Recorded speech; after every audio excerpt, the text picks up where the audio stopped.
let's talk about the Casimir effect. So if you were to place two uncharged conductive plates parallel in a vacuum a nanometer apart, don't worry, this comes in later, there is a small attractive force. But here's the thing, it really starts to confuse physicists when objects start to have motion without any energy being added to the system. So let's break down what is causing this force. So the first thing you must understand is quantum field theory, which marries together special relativity, which states that a moving clock runs slower than a stationary one, no pun intended, and quantum theory, which is used to describe individual particles, like the things that make up protons and neutrons. Simply put, quantum field theory is the idea that our universe is made up of a bunch of different fields. In fact, there is one for every subatomic particle.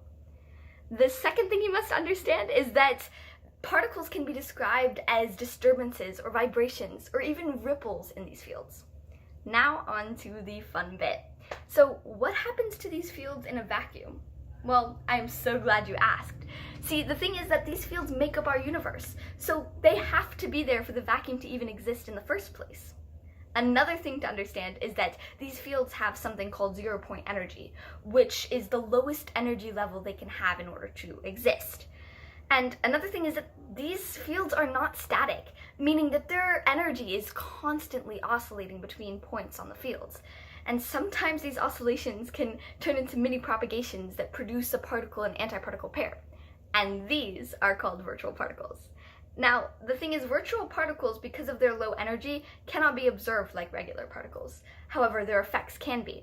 And another thing is that they are governed by the Heisenberg uncertainty principle, which states that you can either measure the position or momentum of a particle, but never both accurately, making it seem as though these particles are just popping in and out of existence. Now, because of wave-particle duality, the idea that subatomic particles act both like a particle and like a probability wave, and the fact that our parallel plates are a nanometer apart is quite important. See, I told you it would make a comeback.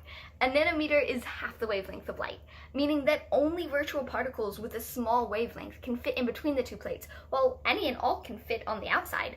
And this means that more virtual particles can collide with the outside of the plates compared to the inside, and thus there's a greater net force on the outside of the plates, consequently pushing the two together. And there you have it. Now you know why two parallel uncharged conductive plates placed in a vacuum a nanometer apart have an attractive force.